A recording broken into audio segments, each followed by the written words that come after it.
And to those winner who are participate in any beauty pageant or pageant international will be fined up to 100,000 US dollars. That will be equivalent in peso. That will be 5,400,000 pesos. OMG. And for Thai, it will be 3 million above. Oh my God, OMG. So it will be a reigning for Miss Supranational. That will be 3 years. You will be attached with the organization, and after 3 years of being a reigning Miss Supranational, so you are allowed to participate any pageant that you're really willing to participate to. But for me, mga ka-lovely people, mga ka-wonder beauty, it is a privilege as a beauty queen to be a winner in Miss Supranational. It was too sad when the organization implemented for that, but I think much better because nakakahiya po yun sa organization that you are a winner and you were jumping on another pageant international. It was so sad. And of course, it will connect, I don't know if this is connect for Miss Supranational 2019, Miss Thailand, Antonia Purcell, and of course Miss Supranational, the winner last 2021 in Miss Namibia. If you guys remind those two beauty queens that they are decided to compete in Miss Universe this coming year 2023, this coming year competition. So kaya nila in-apply yun, mga ka-lovely people, and it was too sad for me as a beauty queen like Mutia Datol that we have on last 2013, Miss Mutia Datol coming from the Philippines, and she's the winner for Miss Supranational. It was too tough for competing on that competition because all candidates are deserving to win the crown. And the last year 2022, Miss South Africa, Lalila, di ba, how Lalila really deserving, how she project, how she eager to win the crown, and she really achieved to get those Supranational 2022, and she's coming from Miss Universe 2021 top 5 and jumping for Miss Supranational. It was fantastic. But if you are the winner, I think it's enough. You are just focusing on your advocacy, because at the end of the day, you are competing in any pageant, whether it is local or international or minor pageant, but the willingness of your heart to serve this community, that was something amazing. And of course, that's really the main factor why you're competing in Miss Supranational, for your advocacy. And first Supranational that they decided to make a ban to not to apply or not to attain in any pageant when you are the winner. I think it's good, but it was too sudden because for me as a beauty queen, you must to be contented about your crown. You are not first runner-up, you're not second runner-up, you're not third runner-up, you are not runner-up, you are the winner. So you must to be a role model for those beauty queens, for those who are really hoping to be a beauty queens, like Supranational. It's too tough to be a Miss Supranational. There's a lot of ladies who are really eager to win that crown. It's just like Miss Universe. For me, you must to be respect for the organization, and that role and regulation that they implemented, it's good. It's good for the reigning Miss Supranational.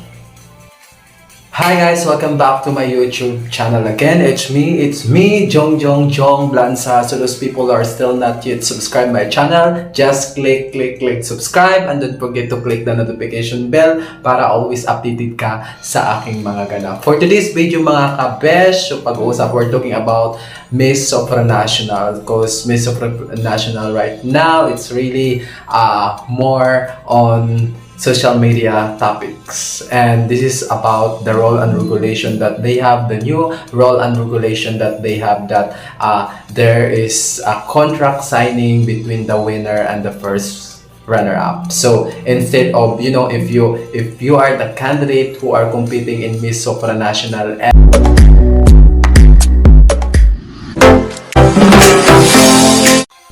so if you are the winner and you get the crown for your country, so you will be signing a contract with Miss Supranational that you're not entering for any pageant international within 3 years.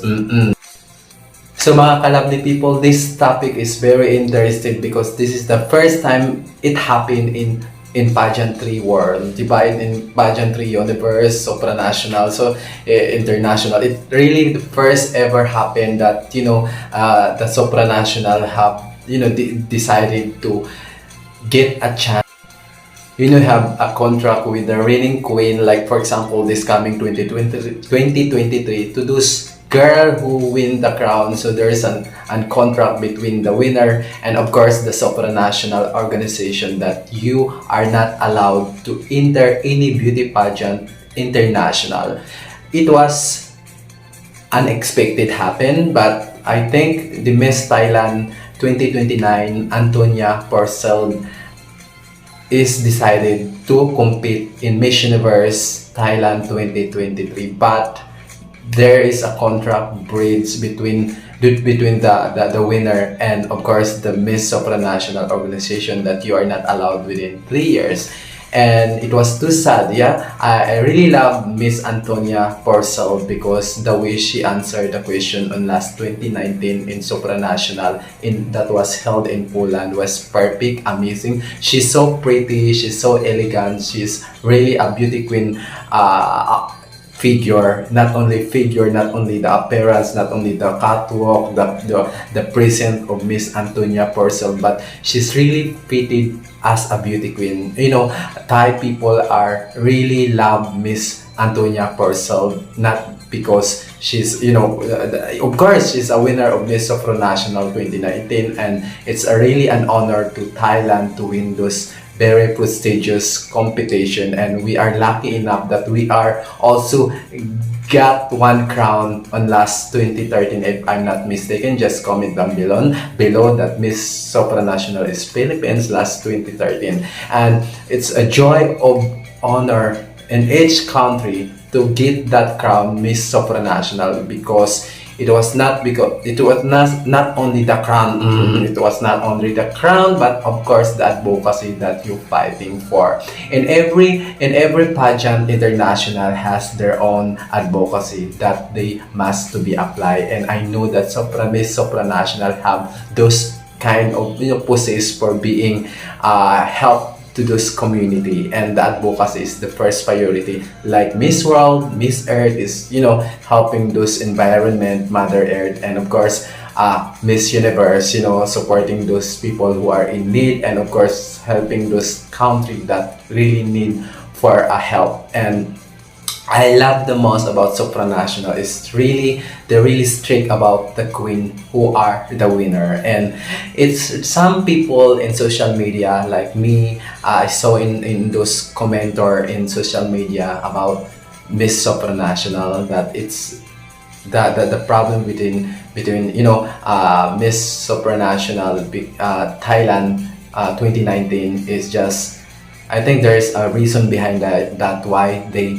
connect on that the new regulation that Miss Supranational has to not allowed to get enter for any pageant international within those reigning for 3 years. After that, you can allow. So those people who broke the bridge between the contract or the winner and the organization will get a penalty of about $100. So that will be equivalent for 5,400,000 pesos, and I think in Thailand that will be at baht. For baht, I think that will be 3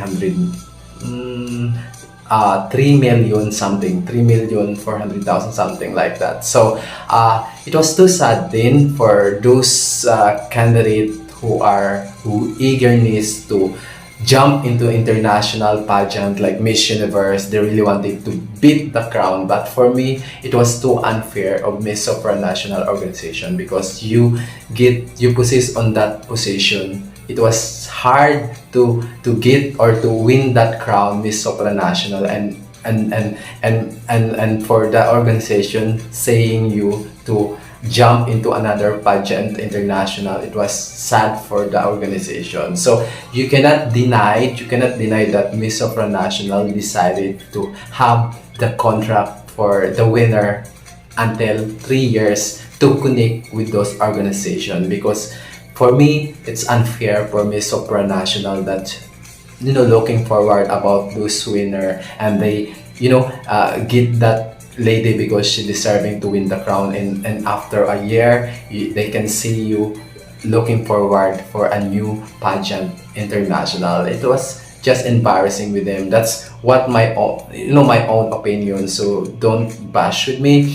Kasi guys, napakahirap para sa organization. Like, hindi ka pa nga nag 1 year, you're not staying for those 1 year of your contract that you are the winner, and most of the first runner up is deserving also to get the crown. But they get you a chance to win that crown, and after a year they can see you applying or competing in other pageantry. So napaka insulto sa kanila yon. So wala tayong magagawa na gagawin nila talaga yon to connect those agreement for a 3 years. So maraming nagsasabi guys na si Miss Thailand daw, si Antonia Purcell ang dahilan. Pero para sa akin hindi yun siya ang dahilan, kasi nga si Antonia talagang deserving. I think she's still 3 years to have connection with, kasi 2019 po siya guys na nakoronahan ng Miss Supranational. And if there is a bridge contract between Miss Supranational and Miss Thailand, Miss Antonia, I think they can talk with that. And of course, there's 2020-24 pa, so pwede pa siyang mag-compete for Miss Universe. But for my own idea, for my own side, for my own side, I think you will be lucky enough to get that crown Miss Supranational, because it's hard to get that crown. Napakahirap. How many ladies who are competing around the world to get that Miss Supranational title? Para po siyang Miss Universe, para siyang Miss International. It's same like Miss Earth, Miss World. That's hardest part to get the crown, di ba? For the Philippines, we got Miss World, isa lang, si Megan Yang on last 2013. And of course, pangalawa si Miss Supranational, di ba? We got 1 crown for Miss Supranational, if I'm not mistaken, on last 2013 then. So, on those pageant international, these 2 pageant, it's too tough to get the crown. Di ba, naalala nyo, Miss International, we have 6 beauty who are the winner, di ba? In Miss Universe, we have 4 Filipina beauty who got the crown. And sa Miss World, nag-iisa, nagbubukog tangi. And Miss Supranational, nag-iisa lang din. And we're eager now to get the Miss Grand International 2023. And we're rooting for Bodol, Hipon to get the crown, and hopefully sana maawa talaga si Daddy Nawat, because I think Daddy Nawat and Bodol get a conversation before on last 2 years, I think, 1 year. So they have connect each other already. But it's not the big deal. Hindi yun yung rason para manalo siya. Hindi yung rason dahil close sila ni Daddy Nawat. The most thing is just the judges to connect and attach with you. Kung maantig ba ang mga puso nila sa kwento mo. Yan! So, sagot mo, di ba, na yung mga paano against the war, blah, blah, and so on pa sila, di ba? So, we talking about Miss Supranational. We're looking forward about the agreement that 3 years you're not allowed to enter in other beauty pageant international. And I agree that kailangan kasi if you are first runner-up, of course, I will accept you can compete in other international pageant because you are eagerness to put the table your advocacy. All pageantry guys, yun lang naman pinaglalaban yung kanilang mga advocacy. For me, I will agree that all lady in the world, or rather the universe, have the right path to showcase their advocacy. Whatever what happened, mga babae talagang they love to serve the community. And as a Pilipina, di ba, kailangan talaga natin tumulong those people who in need. Kasi nga, yung talaga yung ano natin eh, kumbaga mula sa puso, na, ganun talaga tayo eh, helping each other. Hindi ko naman nasabing to, ano, kumbaga, kailangan talaga na ano, eh, nakakatulong kasi yung pageant na international to make your hands wide para makatulong, para mas malaki yung oportunidad mo to help those community. And of course, of your advocacy that you hold tight. And hindi lang kasi itong advocacy na pagkatapos ng beauty pageant, tapos na, di ba, sabi ni Katrina Green na it's not about the to help the community, is just not the end for those pageant na sinalihan mo. It's the starting of being who you are, to connect and start step by step to help those community. And for Miss Thailand, Antonia Purcell, I really admire this lady. What the most that I like this lady, because she's so empowerment. She's talagang she's the question and answers is really active, and she's really connect those question and answer that the judges given to her. And I can see how she talk, I can see how fluently she is, na mula sa puso talaga si Antonia. Antonia is the best candidate queen who are competing international, and I'm, as a Thai people, you must be proud to Miss Antonia for giving a chance to get the Miss Supranational for Thailand, you know, sending that Miss Supranational 2019 for Thailand. And of course, Thai people really eager to get the crown for Miss Universe, since they have, I think, two queens in Thailand Miss Universe. So they really wanted to pursue Miss Antonia Purcell to compete this year 2023. And my advice is just, sana Bina from Phuket, I hope that she's gonna win for Miss Universe Thailand this year 2023, because she's really strong competitor. Miss Bina, I adore you. I hope that you win the crown for Miss Universe Thailand 2023, because you hinug ka na dahil napaka the catwalk, the gown, the looks, the makeup. I hope that you can preserve those kind of aura that you have, because you're amazing, you're perfect for Miss Universe 2023. I hope that the judges will open wide their eyes to say about Bina, how Bina competing on last year, diba? Diba, way back 2 years, diba? How she's really eager to represent Thailand to the universe, and she's half India, and I know how she's pretty, I know how she trained well, I know the experience that she has. It's really hinug na for Miss Universe Thailand 2023 representing Phuket. And for Antonia Purcell, so those issue about Miss Supranational, ignore those issue. Let's talk about competing next year 2024. I know that it's not about the end, kasi 3 years naman yung Miss Supranational. Hindi ko alam kung hanggang ngayon connect ka pa ba. 2019, 2020, 2019, 22, 21, 22, di ba? Sobra na yata eh. Or kung mayroon ka pang connect with the Miss Supranational, tapusin mo lahat ng issues, tapusin mo lahat ng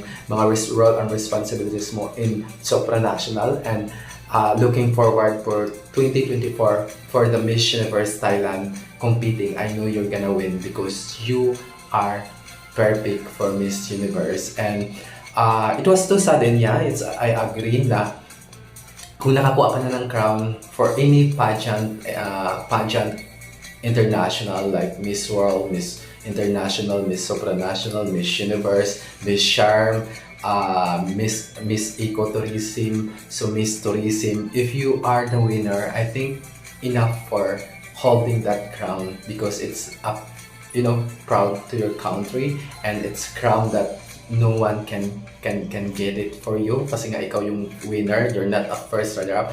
I can agree if you are first runner up and you really wanted to pursue your advocacy and you're jumping to other international pageantry. Yeah, I will agree for that. But if you are the winner, I think I just keep on silent. Like in the Philippines, we have Megan Yang, we have this Catriona Gri who are competing in Miss World, and I think she got second runner up if I'm not mistaken, or third runner up. Then she's competing for Miss Universe and she win on last 2018. So I agree for that because you're not gonna win for that pageantry and you really wanted to pursue your advocacy, that you really wanted to serve those community who are in need. So you can have the right to jump into another international platform, the international pageantry. But if you are the winner who are you have already a title holder like in Miss International, Miss Share, Miss Ecotourism, Miss Earth, Miss World, Miss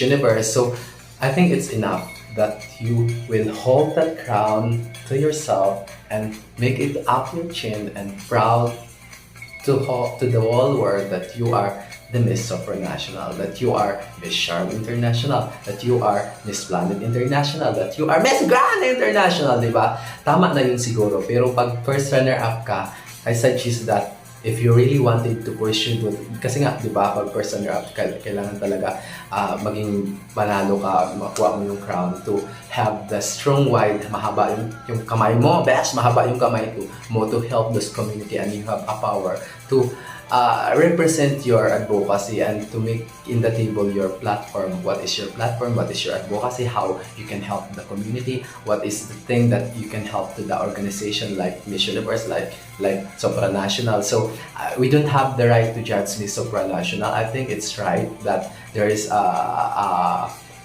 new agreement that the winner will be have a signing contract between the winner and the organization, that you cannot compete in other pageantry with those 3 years. So I will agree for that.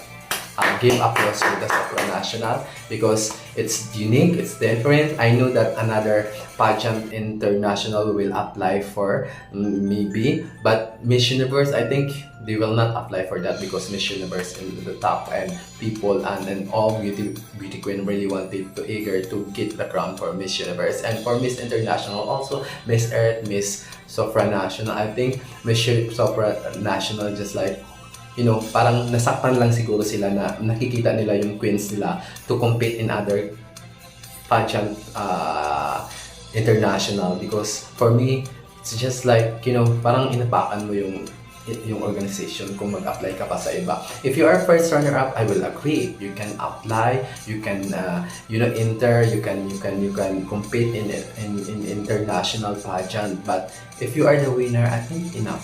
I think focus on your career, focus on your advocacy. It's not about anything about yourself, but it's about the advocacy. Yeah, it's about yourself. 50-50. It's about yourself. Yeah, I will agree with that. But if being a pageant, being a beauty queen, it's involved about your advocacy, why you're competing, what is your advocacy, di ba? Yun talaga ang tinatanong kasi that's the essence of being a beauty queen, advocacy, helping those people, connect those people who are around you, and of course helping those community, especially to your country, who are really needed for a help. And that's the beauty queen that possess about those qualities, It's not about beauty. Kasi nga, di ba, on last 2022, di ba, the top 16 who are choosing for Miss Universe, di ba, it was too tough because all of those, all those candidates like Miss Philippines are deserving to win the crown. But, they're just choosing the judges. It's too tough for the judges to choose the best among the best, because they're looking forward not only about beauty, but they're looking forward about the strong advocacy that you given, or you post those judges to get to you in the top 16, di ba? Kailangan talaga you are strong enough, you are qualified enough, you are have a strong advocacy, not only for a week, for a month, but a year that you're focusing for your advocacy. Kasi yung iba kasi mga kalabli people, yung di ko naman nilahat ng beauty queen, but sometimes, di ba, Katrina sees that parang, di ba, pagkatapos ng pageant, wala na yung advocacy nila. It's not the end of the beginning of your advocacy. It's the starting for making wide your advocacy to connect those people who are helping you to have those strong advocacy that you have. Kasi nga, di ba, pag nag-compete ka, when you're getting on the top 5, when you're getting on the first runner-up, or even, you know, if you are lucky enough, you get the crown. So, you know, there's a lot of sponsor helping you to have a strong advocacy that you have. You know, they're listening you, they're helping you, and those sponsors are behind you to have a power to attach those people who are far away from you, to connect and to help those in need. So that's all for today mga kalabli people. Sa mga hindi pa nakasubscribe, to those people who are still not subscribe my channel, just click subscribe. Don't forget to click the notification bell para always updated ka sa aking mga ganap. And of course mga kalabli people, listen for today's video mga kalabli people. If you are the winner on that pageant international and you get the crown, I think for me don't bash with me, for my side, I think you are lucky enough because you're representing your country, and there's a lot of candidates who are competing for Miss Supranational, and it's too rare that you can get that crown. How many girls who are eager to get that crown? You know, Philippines got only one crown since how many years? Who are those beauty queens really wanted to get the crown, but we have only one. And of course, the Miss World that we have, Megan Young, on last 2013, we have only one crown. So we're lucky enough.